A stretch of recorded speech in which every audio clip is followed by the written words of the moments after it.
Welcome sa Stories of Hey J, kung saan ginagawa nating mabilis, malinaw at exciting ang mga paborito ninyong pelikula.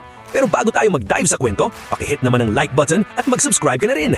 Huwag kalimutang i-click ang notification bell para lagi kang updated sa mga bagong movie recaps natin araw-araw. Nakasubscribe ka na ba? Tara, umpisahan na natin ang kwento! Ang pelikula ay umiikot sa isang sikat na lokal na restaurant na pinangalanang The Seven sa Spring Avenue, Hong Kong. Ang mahusay na chef ng restaurant na si Sky Ko ay dalugrasa sa lutuing istilong timog.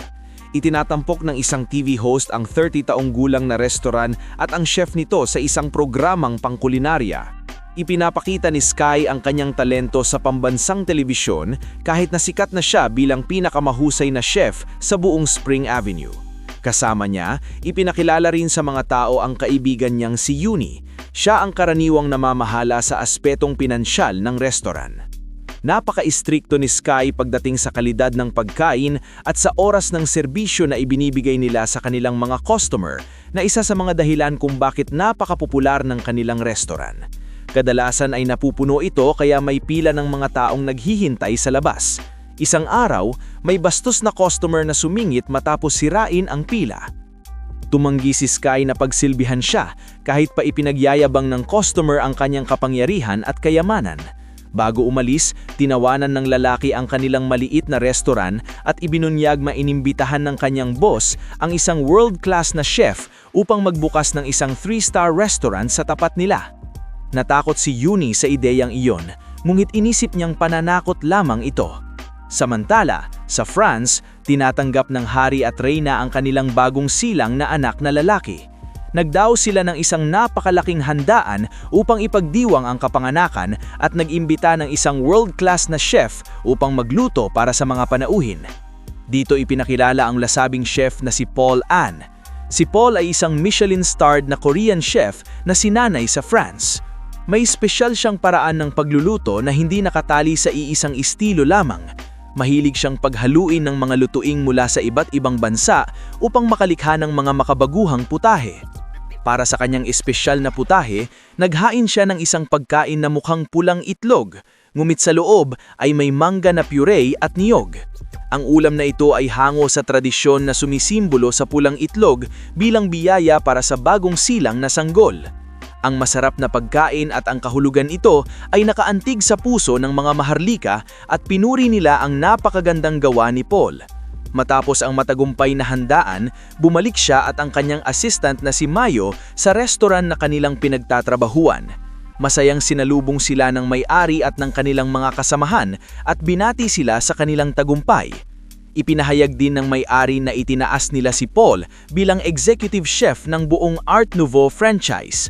Malaking hakbang ito para sa kanya, ngunit sa ikinagulat ng lahat, tinanggihan niya ang alok. Nais ni Paul na bumalik sa Asia at sundan ang mas malaki at mas mataas na ambisyon. Inimbitahan sila ni Mayo ng isang negosyanteng Chino na gustong magbukas ng isang 3-star restaurant. Sinuportahan ng mga tauhan ang kanilang desisyon at nagpaalam sa kanila. Samantala, sa Spring Avenue, sinabi ng isa sa mga regular na customer ni Sky na totoo ang balita tungkol sa bagong restaurant na itatayo. Matamis ngunit mapait ang balitang ito para kay Sky dahil gusto niyang umunlad ang kanilang lugar, ngunit ang bagong restaurant ay mangangahulugan ng mas kaunting customer at mas matinding kompetisyon. Noong 10 taong gulang si Sky, madalas siyang saktan at insultuhin ng kanyang ama dahil wala raw siyang talento sa pagluluto. Isang araw, iniwan siya ng kanyang ama upang ipagpatuloy ang kanyang karera sa pagluluto kaysa maging ama, dahilan na hindi man lang daw makagawa ni Sky ng maayos na mangkok ng noodles. Mula noon, si Uncle Seven, ang master at may-ari ng The Seven Restaurant, ang nag-alaga sa kanya. Siya rin ang nagturo kay Sky ng lahat ng kailangan niyang malaman tungkol sa pagkain, hindi tulad ng kanyang ama. Sa kasalukuyan, mahigit 20 taon nang hindi nakikita ni Sky ang kanyang ama at wala siyang planong makipagkabati rito. Kinabukasan, dumating si Paul sa Hong Kong at pumunta sa palengke upang maghanap ng malaking isdang grouper. Iisa lamang ang mayroon ng nagbebenta at nagpasisyang ibenta kay Sky dahil alam niyang mas maayos niya itang lulutuin. Tumanggi si Paul na sinabing hindi dapat kumikiling ang isang tindero. Nagkaroon sila ng maliit na pagtatalo hanggang sa hatiin ng nagbebenta ang isda para sa kanilang dalawa.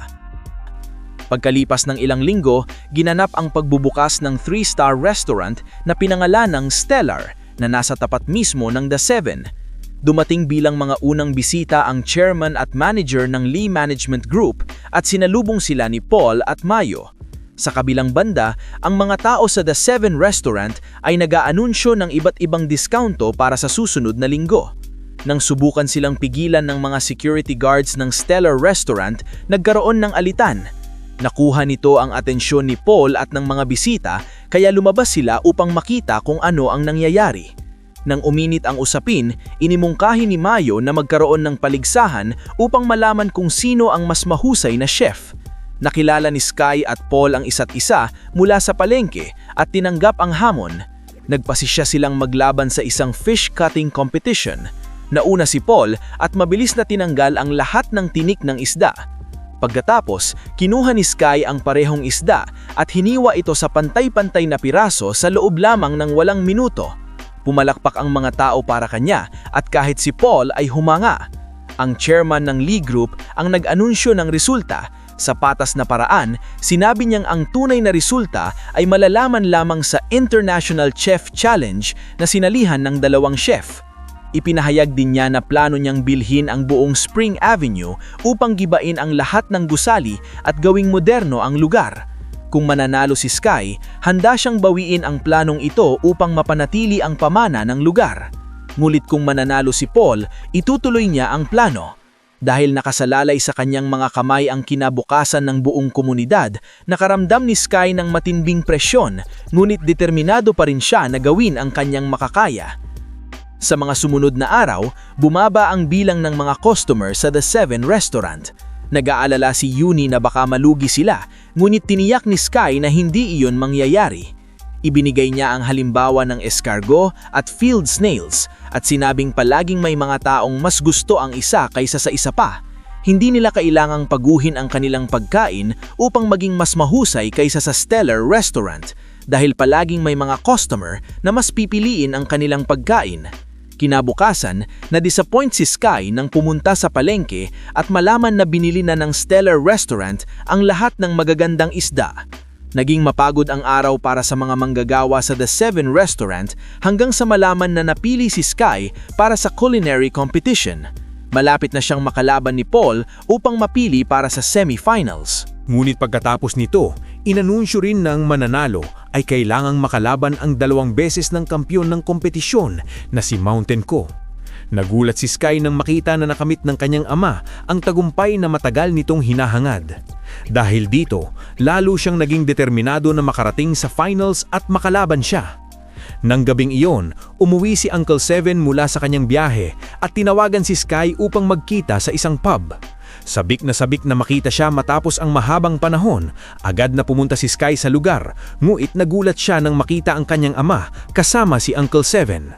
Tahasang sinabi ni Mountain na hindi pa rin siya naniniwala kay Sky at wala siyang pagsisisi sa pag-iiwan sa kanya para sa kanyang karyera. Ang mga salitang iyon ang pinakamasakit na narinig ni Sky, ngunit tinago niya ang kanyang sakit sa galit. Nangako siyang mananalo sa kompetisyon at patutunayan na hindi kailangang maging masamang tao upang maging mahusay na kusinero tulad ni Mountain. Sa araw ng culinary duel, binigyan ang mga kalahok ng 90 minuto upang magluto ng sarili nilang putahe at iharap ito. Gumawa si Sky ng salt-baked duck habang si Paul naman ay gumawa ng foie gras sorbet. Napakatindi ng buong 90 minuto dahil ipinakita ng 2 chef ang kanilang kahusayan habang nagluluto. Madaling hiniwa ni Sky ang loob ng pato at maayos itong inilabas na ikinagugulat ng mga manonood. Sa huli, iniluto niya ang pato sa asin at binasag ang panlabas na layer upang ipakita ang perpektong lutong pato na may palamang gulay. Tinikman ito ng mga hurado at tila mas humanga sila sa pato ni Sky kesa sa sorbet ni Paul. Nang oras na ng pagboboto, nakakuha si Paul ng 3 9 at isang perpektong 10 na may kabuuang 37 puntos. Pagkatapos nito, nakatanggap si Sky ng 2 10 mula sa unang 2 hurado. Binigyan siya ng ikatlong hurado ng 9, ngunit 8 lamang ang ibinigay ng huling hurado. Dahil nagtabla ang 2 chef sa puntos, nagpa siya ang head judge na gawing panalo si Paul dahil mas maganda ang presentasyon ng kanyang putahe kumpara sa simpleng plating ni Sky. Bagamat dapat sana ay nagpapatunay ito sa kakayahan ni Paul bilang chef, hindi naging maayos ang mga sumunod na pangyayari. Habang ipinagdiriwang nila ang panalo, sinabi ng manager kay Paul na gusto niya itong palitan ni Mayo sa finals. Ayon sa kanya, mas kaakit-akit sa media ang isang babae kesa sa lalaki. Nang subukan ni Paul na ipagtanggol ang kanyang posisyon bilang head chef, ibinunyag ni Mayo na nahihirapan si Paul na malasahan ilang lasa tulad ng alat. Nang mga lumalipas na mga buwan, gumagamit siya ng notebook na naglalaman ng lahat ng kanyang recipes upang makapagluto at halos wala siyang magawa ng mag-isa. Inamin din ni Mayo na hindi niya talaga gustong maging kaibigan si Paul at nakisama lamang siya rito upang malampasan siya bilang chef. Nasaktan at dismayado, umalis si Paul sa restaurant at hindi na lumingon pa. Kinagabihan, nagkita sina Sky at Paul nang hindi sinasadya sa harap ng isang event stadium kung saan lasing si Paul. Sandali nilang kinalimutan ng kanilang tunggalian at nagbahagi ng kanilang nakaraan at problema.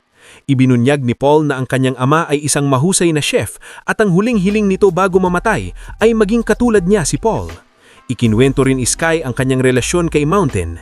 Pagkatapos ng kanilang pag-uusap, nagkaroon sila ng paggalang sa isa't isa. Inihagis pa nila ang mga bote ng alak sa larawan ni Mountain sa isang billboard habang minumura ito sa wikang Korean. Ayaw pang sumuko si Paul sa kompetisyon. Dahil hindi na siya maaaring lumahok bilang kinanatawan ng Stellar Restaurant, nagpa siyang sumali bilang isang individual na chef. Pagkatapos suriin ang rulebook, inanyayahan niya pa si Sky na makipagtulungan sa kanya sa semifinals. Samantala, ang manager ng Stellar ay pumunta sa Seven Restaurant upang hikayatin si Uncle Seven na ibenta ang kanyang restaurant sa Lee Group. Sa mismong sandaling iyon, dumating sina Paul at Sky at inanunsyo ang kanilang pakikipagtambalan. Ipinaalala rin ni Paul sa manager na bilang mananalo ng kompetisyon, may karapatan siyang lumahok sa championship. Sa mga sumunod na linggo, magkasamang nagtrabaho at nagsanay sina Sky at Paul. Sinubukan nila ang estilo ng pagluluto ng isa't isa at nakahanap ng balanse bilang modernisasyon at tradisyonal na lutuin. Ang semifinal ng culinary competition ay ginanap sa Studio City Casino sa Macau. Ang mananalo sa round na ito ang makalalaban sa kasalukuyang Gadol Cookery, si Mountain Co. Nagsimula ang kompetisyon at ginamit ni Sky at Paul ang kanilang lakas sa pagluluto laban sa 4 pang magagaling na chef mula sa iba't ibang bahagi ng mundo. Kahit paano, pinasali rin ng Lee Group si Mayo sa kompetisyon. Maingat siyang nagluluto upang patunayan na mas mahusay siya kay Paul. Gumawa siya ng oyster dish na may frozen foam. Noong una ay pinuri ito ng mga hurado, ngunit nang tikman na nila ay tila pangkaraniwan lamang ito. Samantala, gumawa sina Paul at Sky ng deconstructed mapo tofu. Gumamit si Sky ng matalim na panlasa upang matukoy ang tamang lasa ng mga sangkap, habang ang kaalaman ni Paul ng culinary artistry ang tumulong sa teknik at proseso ng pagluluto. Magkasama nilang na-create ang isang tradisyonal na putahe na may modernong disenyo. Detalyadong pinuri ng mga hurado ang kanilang pagkain at labis silang humanga. Sa huli, nanalo sila sa round at nakapasok sa finals. Habang nagdiriwang ang lahat, tumingin si Paul kay Mayo na nakayuko ang kanyang ulo, nahihiya sa kanyang pagtataksil at sa kabiguang patunayan ang kanyang sarili. Para sa final round, isa lamang sa kanila ang maaaring lumaban kay Mountain. Alam ni Paul na dahil sa kanyang problema sa panlasa ay hindi siya angkop na lumaban. Alam niya rin na napaka-personal ng hangarin ni Sky na talunin si Mountain, kaya imungkahi niyang sumali si Sky sa finals. Kinabukasan, humarap si Sky sa kanyang ama. Sa kompetisyon, pinayagan silang magluto ng kahit anong putahe loob ng 1 oras. Walang salitang ipinagpalit ng mag-ama bago simulan ang laban. Agad na nagsimulang magluto si Mountain, nguit nagambala si Sky ng kanyang mga alaala. Naalala niya kung paano siyang iniwan ng kanyang ama at gaano kahalaga sa kanya ang mga tao sa kanilang komunidad. Dahil sa dami ng kanyang iniisip, nahirapan siyang mag-focus. Upang maibalik siya sa katinuan, binuhusan ni Mountain ng tubig ang mukha ng kanyang anak. Dahil dito, natauhan si Sky at agad na nagsimulang gumawa ng dough. Nang natapos ang 1 oras, gumawa si Mountain ng napakagandang sugar display na parang umaagos na lava na may palamang bulak. Samantala, mas simple at mas personal ang ginawa ni Sky. Gumawa siya ng noodles, katulad ng noodles na ginawa ni Mountain maraming taon na ang nakalipas bago niya iwinan ang kanyang anak. Tinikman ng mga hurado ang putahe ni Mountain at humanga sila dito. Ngulit hindi ibinigay ni Sky ang kanyang pagkain sa kanila. Sa halip, ibinigay niya ang bangkok ng noodles kay Mountain. Kinain ito ni Mountain at labis siyang naantag nang naalala niya kung ano ang sinasagisab ng noodles. Sa wakas, wala siyang magawa kundi kilalanin ang husay ng kanyang anak sa arte ng pagluluto. Hindi malinaw kung sino ang nanalo sa kompetisyon dahil hindi natikman ng mga hurado ang pagkain ni Sky. Sa huling eksena, makikita ang maraming taong nagtipon sa labas ng 7 restaurant upang ipagdiriwang ang Chinese New Year. Sama-sama silang kumain ng pagkain na iniluto ni Sky at Paul bilang isang pamilya. Mag-subscribe para sa marami pang ganitong videos, i-on ang notifications at mag-iwan ng like upang makatulong sa channel. Maraming salamat sa panonood. Sana nag-enjoy kayo mga ka-recap. Anong masasabi niyo sa movie natin ngayon? Mag-iwan ng komento sa baba. At huwag kalimutang mag-subscribe sa ating channel para sa mga new updates at uploads. Kita-kits sa susunod na kwento. Salamat at mag-iingat tayong lahat.